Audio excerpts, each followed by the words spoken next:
ಎಲ್ಲರಿಗೂ ನಮಸ್ಕಾರ. ನಕ್ಷತ್ರ ನುಡಿಯ ಪ್ರಿಯ ವೀಕ್ಷಕರಿಗೆ ಸ್ವಾಗತ. ವೃಷಭ ರಾಶಿಯವರೇ, ನಿಮ್ಮ ಜೀವನ ನೋಡಿದರೆ ಜನರಿಗೆ ಒಂದು ಮಾತು ಅನಿಸದೇ ಇರಲ್ಲ, ಇಷ್ಟು ಸಹನೆ ಇರೋದು ಇನ್ಯಾರು ಇರಬಹುದು ಅಂತ. ಕೆಣಕಿದವರ ಪಾಲಿಗೆ ಗೂಳಿ, ಮನೆಯವರ ಪಾಲಿಗೆ ಕಾಮಧೇನು ಅಂತವರು ನೀವು ಶಾಂತವಾಗಿ ನಿಮ್ಮ ಕೆಲಸ ಮಾಡ್ತಾ ಯಾರಿಗೂ ಗೊತ್ತಾಗದೆ ಎಷ್ಟು ಹೊರೆ ಹೊರುತ್ತೀರೋ ಅದು ನಿಮಗೆ ಮಾತ್ರ ಗೊತ್ತು. ನಿಮ್ಮ ಹಠ, ನಿಮ್ಮ ಶ್ರಮ, ನಿಮ್ಮ ತಾಳ್ಮೆ ಇದನ್ನು ನೋಡಿ ಹೊರಗಿನವರು ಅಸೂಯೆ ಪಡುತ್ತಾರೆ.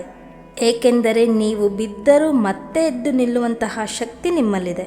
ಆದರೆ ವೃಷಭ ರಾಶಿಯವರೇ, ನಿಮ್ಮ ಬಲಿಷ್ಠ ಮುಖವಾಡದ ಹಿಂದೆ ಎಷ್ಟು ನೋವು ಮರೆಮಾಚಿಕೊಂಡಿದ್ದೀರಾ ಅದು ಯಾರಿಗಾದರೂ ಗೊತ್ತಾ?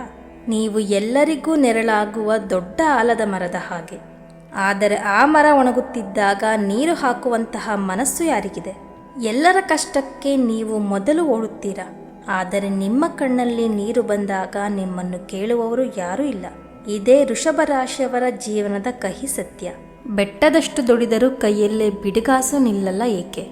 ದುಡಿಮೆಯಲ್ಲಿ ಧರ್ಮ ನೋಡುವ ವಿಶಾಲ ಹೃದಯದವರು ವೃಷಭ ರಾಶಿಯವರು.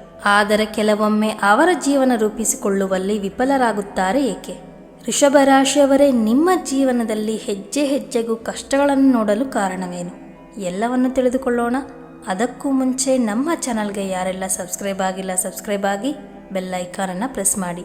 ನಾವು ಹಾಕುವಂತಹ ಎಲ್ಲ ವಿಡಿಯೋಗಳ ನೋಟಿಫಿಕೇಶನ್ ನಿಮಗೆ ದೊರೆಯುತ್ತದೆ. ಹಾಗೆ ನಿಮ್ಮ ಎಲ್ಲ ವೃಷಭ ರಾಶಿಯ ಸ್ನೇಹಿತರಿಗೂ ಹಾಗೂ ಬಂಧುಗಳಿಗೂ ಈ ವಿಡಿಯೋವನ್ನು ಶೇರ್ ಮಾಡಿ.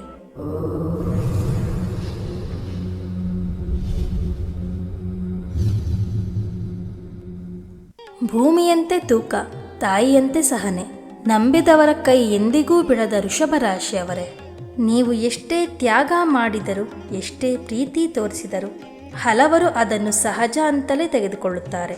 ಕೆಲವರು ನಿಮ್ಮನ್ನು ಉಪಯೋಗಿಸಿಕೊಂಡು ಮುಂದೆ ಹೋಗುತ್ತಾರೆ, ಹಿಂದೆ ನಿಮ್ಮ ನೋವನ್ನು ನೋಡೋಕೆ ನಿಲ್ಲುವುದಿಲ್ಲ. ನೀವು ಎಷ್ಟೇ ದುಡಿದರೂ ಕೈಯಲ್ಲಿ ಹಣ ಉಳಿಯದೆ ಹೋಗ್ತಿರುವುದಕ್ಕೆ ಕಾರಣ ದುರದೃಷ್ಟ ಅಲ್ಲ, ಶತ್ರುಗಳು ಅಲ್ಲ. ಅಸಲಿ ಕಾರಣ ನಿಮ್ಮೊಳಗೆ ಇರುವಂತಹ ಒಂದು ಗುಣ, ಅದು ಅತಿಯಾದ ಸಹನೆ ಮತ್ತು ಬಿಟ್ಟುಕೊಡುವಂತಹ ಸ್ವಭಾವ. ನಿಮ್ಮ ಹಠ ನಿಮ್ಮನ್ನು ಮೇಲಕ್ಕೆ ತೆಗೆದುಕೊಂಡು ಹೋಗಬೇಕಿತ್ತು, ಆದರೆ ಕೆಲವೊಮ್ಮೆ ಅದೇ ಹಠ ನಿಮ್ಮನ್ನು ಒಳಗೊಳಗೆ ಸುಡುತ್ತಿದೆ. ನೀವು ಪ್ರಾಣಕ್ಕಿಂತ ಹೆಚ್ಚು ಪ್ರೀತಿಸಿದ ಜನರೇ ನಿಧಾನವಾಗಿ ನಿಮ್ಮಿಂದ ದೂರ ಹೋಗುತ್ತಿರುವುದನ್ನು ನೀವು ಗಮನಿಸಿದ್ದೀರಾ? ವೃಷಭ ರಾಶಿಯವರೇ, ಇವತ್ತಿನ ಈ ಮಾತುಗಳು ಸಾಮಾನ್ಯ ಜ್ಯೋತಿಷ್ಯ ಅಲ್ಲ, ಇದು ನಿಮ್ಮ ಜೀವನಕ್ಕೆ ಹಿಡಿದ ಕನ್ನಡಿ. ಇಲ್ಲಿ ಹೇಳೋ ಮಾತುಗಳು ಸ್ವಲ್ಪ ನೋವು ಕೊಡಬಹುದು, ಆದರೆ ನಿಮ್ಮ ಕಣ್ಣು ತೆರೆಯುವುದಂತೂ ಖಚಿತ. ಈ ವಿಡಿಯೋ ಮುಗಿಯುವ ಹೊತ್ತಿಗೆ ನಿಮ್ಮೊಳಗೆ ಒಂದು ಹೊಸ ನಿರ್ಧಾರ ಹುಟ್ಟುತ್ತದೆ. ಅದಕ್ಕಾಗಿ ಒಂದು ಕ್ಷಣವೂ ಈ ವಿಡಿಯೋವನ್ನು ಸ್ಕಿಪ್ ಮಾಡದೆ ನೋಡಿ, ಏಕೆಂದರೆ ಇದು ನಿಮ್ಮ ಬದುಕಿನ ದಿಕ್ಕನ್ನೇ ಬದಲಾಯಿಸುವಂತಹ ಮಾತುಗಳು. ವೃಷಭ ರಾಶಿಯವರನ್ನು ಅರ್ಥ ಮಾಡಿಕೊಳ್ಳುವುದು ಎಲ್ಲರ ಕೈಲಿ ಆಗಲ್ಲ. ಹೊರಗಿನಿಂದ ನೀವು ಕಠಿಣವಾಗಿ ಕಾಣಿಸಬಹುದು, ಆದರೆ ಒಳಗಿನಿಂದ ನೀವು ತುಂಬ ಮೃದುವಾದ ಹೃದಯದವರು. ನಿಮ್ಮ ಅತಿ ದೊಡ್ಡ ಶಕ್ತಿ ಏನು ಅಂದರೆ ನಿಮ್ಮ ನಿಷ್ಠೆ ಮತ್ತು ಪ್ರಾಮಾಣಿಕತೆ. ನೀವು ಯಾರನ್ನಾದರೂ ನಂಬಿದರೆ ಕೊನೆಯವರೆಗೂ ಜೊತೆಗೆ ಇರುತ್ತೀರಾ. ಸ್ನೇಹವಾಗಲಿ, ಪ್ರೀತಿಯಾಗಲಿ, ಕೆಲಸವಾಗಲಿ ಮಧ್ಯದಲ್ಲಿ ಬಿಟ್ಟು ಹೋಗೋ ಸ್ವಭಾವ ನಿಮ್ಮದಲ್ಲ. ನಿಮ್ಮ ಕುಟುಂಬಕ್ಕೆ ನೀವು ಬೆನ್ನೆಲುಬು. ಮನೆಯಲ್ಲಿ ಸಮಸ್ಯೆ ಬಂದಾಗ ಎಲ್ಲರ ಕಣ್ಣು ಮೊದಲು ನಿಮ್ಮ ಮೇಲೆ ಬೀಳುತ್ತದೆ, ಏಕೆಂದರೆ ಇವರು ಇದ್ದಾರೆ ಅಂದರೆ ಏನಾದರೂ ಪರಿಹಾರ ಸಿಗುತ್ತೆ ಅನ್ನುವ ಭರವಸೆ ಅವರಿಗೆ. ದುಡಿಮೆ ನಿಮ್ಮ ರಕ್ತದಲ್ಲಿಯೇ ಇದೆ. ಬೆಳಗ್ಗೆಯಿಂದ ರಾತ್ರಿಯವರೆಗೂ ನಿಮ್ಮವರಿಗಾಗಿ ನೀವು ಓಡಾಡುತ್ತೀರಾ. ಆದರೆ ವೃಷಭ ರಾಶಿಯವರೇ, ಇಲ್ಲಿಯೇ ಒಂದು ನೋವಿನ ಕತೆ ಶುರುವಾಗುತ್ತದೆ. ನಿಮ್ಮ ಅತಿಯಾದ ಸಹನೆ ಮತ್ತು ಬಿಟ್ಟುಕೊಡುವ ಗುಣವೇ ನಿಮ್ಮ ಸಮಸ್ಯೆಯಾಗುತ್ತಿದೆ. ನೀವು ಎಲ್ಲರಿಗಾಗಿ ಎಲ್ಲವನ್ನೂ ಮಾಡುತ್ತೀರಾ, ಅದರ ಪ್ರತಿಫಲವಾಗಿ ಒಂದು ಧನ್ಯವಾದ ಹೇಳುವ ಬದಲು ಇದು ನಿನ್ನ ಕರ್ತವ್ಯ ಅನ್ನುವ ಮಾತುಗಳು ಸಿಗುತ್ತದೆ. ನಿಮ್ಮ ದೊಡ್ಡ ದೌರ್ಬಲ್ಯ ಏನು ಅಂದರೆ ಅತಿಯಾಗಿ ಸಹಿಸಿಕೊಳ್ಳುವುದು. ನಿಮಗೆ ಇಷ್ಟವಿಲ್ಲದಿದ್ದರೂ ಬೇರೆಯವರಿಗಾಗಿ ನೀವು ಒಪ್ಪಿಕೊಳ್ಳುತ್ತೀರಾ. ನಿಮ್ಮ ಕನಸುಗಳನ್ನು ಹಿಂದಕ್ಕೆ ತಳ್ಳಿ ಇತರರ ಕನಸುಗಳನ್ನು ಮುಂದಕ್ಕೆ ತಳ್ಳುತ್ತೀರಾ. ಆದರೆ ರಾತ್ರಿ ಒಬ್ಬರೇ ಕೂತಾಗ ನಿಮ್ಮ ಮನಸ್ಸು ಹೇಳುತ್ತದೆ, ನಾನು ಎಲ್ಲರಿಗಾಗಿ ಇಷ್ಟೆಲ್ಲ ಮಾಡಿದರಲ್ಲ, ನನಗಾಗಿ ಯಾರಿದ್ದಾರೆ ಎಂದು. ಇಂತಹ ಪ್ರಶ್ನೆಗಳಿಗೆ ನಿಮ್ಮ ಬಳಿ ಉತ್ತರವೇ ಇರುವುದಿಲ್ಲ, ಏಕೆಂದರೆ ಹಲವರು ನಿಮ್ಮ ತ್ಯಾಗಕ್ಕೆ ಬೆಲೆ ಕೊಡುವ ಬದಲು ಅದನ್ನು ಉಪಯೋಗಿಸಿಕೊಳ್ಳುತ್ತಾರೆ. ನಿಮ್ಮ ಸಹನೆಯನ್ನು ಕೆಲವರು ನಿಮ್ಮ ದೌರ್ಬಲ್ಯತೆ ಅಂತ ತಪ್ಪಾಗಿ ಅರ್ಥ ಮಾಡಿಕೊಳ್ಳುತ್ತಾರೆ. ವೃಷಭ ರಾಶಿಯವರೇ, ನೀವು ಇಲ್ಲಿಯವರೆಗೂ ಕೇಳುತ್ತಿದ್ದೀರಾ ಅಂದರೆ ಈ ಮಾತುಗಳು ನಿಮ್ಮ ಹೃದಯ ತಟ್ಟಿವೆ ಅಂತ ಅರ್ಥ. ನೀವು ಅನುಭವಿಸಿದ ಅವಮಾನಗಳು, ನೀವು ಮಾಡಿದ ತ್ಯಾಗಕ್ಕೆ ಸಿಗದ ಗೌರವ, ಇವೆಲ್ಲ ನೆನಪಾದಾಗ ಮನಸ್ಸು ಭಾರವಾಗುವುದು ಸಹಜ. ಆದರೆ ಈಗ ನಿಮಗೆ ಬೇಕಾಗಿರುವುದು ಕೇವಲ ಸಮಾಧಾನದ ಮಾತುಗಳಲ್ಲ, ನಿಮಗೆ ಬೇಕಾಗಿರುವುದು ದಾರಿ ತೋರಿಸುವಂತಹ ಮಾರ್ಗದರ್ಶನ. ನೀವು ಎಲ್ಲರಿಗೂ ನೆರವಾದವರು, ಆದರೆ ಇವತ್ತು ನಿಮಗೆ ನೀವೇ ನೆರವಾಗಬೇಕು. ನಿಮ್ಮ ಜೀವನವನ್ನು ಸರಿಯಾದ ದಿಕ್ಕಿಗೆ ತಿರುಗಿಸುವ ಸಮಯ ಇದು.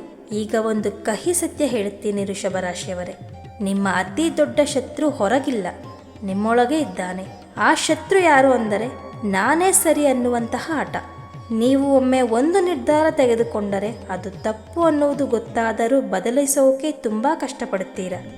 ಆ ಹಠದ ಕಾರಣ ನೀವು ಎಷ್ಟೋ ಸುಂದರ ಸಂಬಂಧಗಳನ್ನು ಕಳೆದುಕೊಂಡಿರಬಹುದು. ಒಂದು ಕ್ಷಮೆ ಕೇಳಿ ಸರಿ ಮಾಡಿಕೊಳ್ಳುವಂತಹ ಸಮಸ್ಯೆಗಳನ್ನು ದೊಡ್ಡ ಸಮಸ್ಯೆಯನ್ನಾಗಿ ಮಾಡಿಕೊಂಡಿದ್ದೀರಾ. ಅದು ಮನೆಯಾಗಲಿ ಆಫೀಸ್ ಆಗಲಿ. ಜನ ನಿಮ್ಮನ್ನು ಹಠಮಾರಿ ಅಂತ ಕರೆಯುವುದಕ್ಕೆ ಇದೇ ಕಾರಣ. ಈ ಹಠ ಕೇವಲ ಸಂಬಂಧಗಳನ್ನು ಅಲ್ಲ, ನಿಮ್ಮ ಬೆಳವಣಿಗೆಯನ್ನು ಕೂಡ ತಡೆದು ಹಿಡಿಯುತ್ತದೆ. ಬದಲಾಗುತ್ತಿರುವ ಜಗತ್ತಿಗೆ ತಕ್ಕಂತೆ ಹೊಸದನ್ನು ಕಲಿಯೋಕೆ ಈ ಹಠ ಅಡ್ಡಿಯಾಗುತ್ತದೆ. ನಾನು ಮಾಡಿದ್ದೇ ಸರಿ ಅನ್ನುವ ಭಾವನೆಯಿಂದ ಎಷ್ಟೋ ಅವಕಾಶಗಳು ಕೈ ತಪ್ಪಿರಬಹುದು. ನೀವು ಮೌನವನ್ನು ಶಸ್ತ್ರವಾಗಿ ಬಳಸುತ್ತೀರಾ.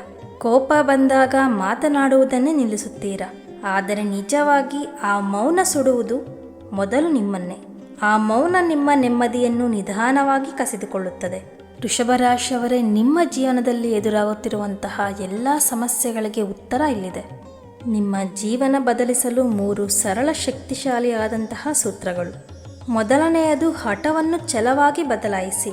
ಸಂಬಂಧಗಳನ್ನು ಮುರಿಯುವುದಕ್ಕೆ ಹಠ ಬಳಸಬೇಡಿ, ನಿಮ್ಮ ಗುರಿ ತಲುಪುವುದಕ್ಕೆ ಅದನ್ನು ಉಪಯೋಗಿಸಿ. ಯಾರಿಗಾದರೂ ಉತ್ತರ ಕೊಡಬೇಕಾದರೆ ಮಾತಿನಿಂದ ಅಲ್ಲ, ನಿಮ್ಮ ಯಶಸ್ಸಿನಿಂದ ಕೊಡಿ. ಕೆಲವೊಮ್ಮೆ ಸಂಬಂಧಗಳಲ್ಲಿ ಒಂದು ಹೆಜ್ಜೆ ಹಿಂದೆ ಹಾಕುವುದೇ ದೊಡ್ಡ ಗೆಲುವಾಗಿರುತ್ತದೆ. ಎರಡನೆಯದು, ಸಹಿಸಿಕೊಳ್ಳುವುದಕ್ಕೆ ಒಂದು ಮಿತಿ ಇರಲಿ. ನೀವು ನೆರಳಾಗುವ ಮರ ಸರಿ, ಆದರೆ ಆ ಮರವನ್ನೇ ಕಡಿಯುವವರಿಗೆ ನೆರಳು ಕೊಡಬೇಡಿ. ನಿಮ್ಮ ತ್ಯಾಗವನ್ನು ದುರುಪಯೋಗ ಮಾಡಿಕೊಳ್ಳುವವರಿಗೆ ಇಲ್ಲ ಅಂತ ಹೇಳುವುದನ್ನು ಕಲಿಯಿರಿ.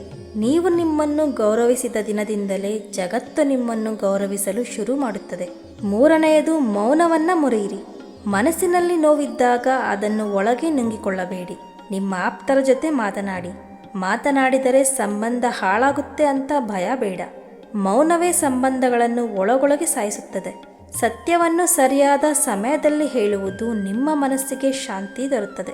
ವೃಷಭ ರಾಶಿಯವರೇ, ನೀವು ಕೇವಲ ದುಡಿಯುವ ಗೂಳಿಯಲ್ಲ, ನೀವು ನಿಮ್ಮ ಜೀವನವನ್ನು ಆಳಬಲ್ಲ ಶಕ್ತಿಯುಳ್ಳ ವ್ಯಕ್ತಿ. ನಿಮ್ಮ ತಾಳ್ಮೆ ನಿಮ್ಮ ಕಿರೀಟವಾಗಲಿ, ನಿಮ್ಮ ಪ್ರೀತಿ ನಿಮ್ಮ ಶಕ್ತಿಯಾಗಲಿ. ಇಂದಿನಿಂದಲೇ ಹಠ ಬಿಟ್ಟು ಛಲದಿಂದ ಮುಂದೆ ನಡೆಯಿರಿ.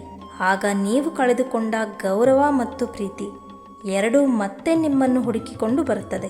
ಮಿಥುನ ರಾಶಿಯವರೇ, ಈ ಮಾತುಗಳು ನಿಮಗೆ ಸ್ವಲ್ಪವಾದರೂ ಧೈರ್ಯ ಕೊಟ್ಟಿದ್ದರೆ, ನಿಮ್ಮ ಮನಸ್ಸಿನ ಭಾರ ಕಡಿಮೆ ಮಾಡಿದ್ದರೆ, ಈ ಸಂದೇಶವನ್ನು ನಿಮ್ಮ ಸ್ನೇಹಿತರ ಜೊತೆ ಹಂಚಿಕೊಳ್ಳಿ. ನಿಮ್ಮ ಒಂದು ಶೇರ್ ಯಾರೋ ಒಬ್ಬರ ಜೀವನಕ್ಕೆ ಹೊಸ ದಾರಿ ತೋರಿಸಬಹುದು.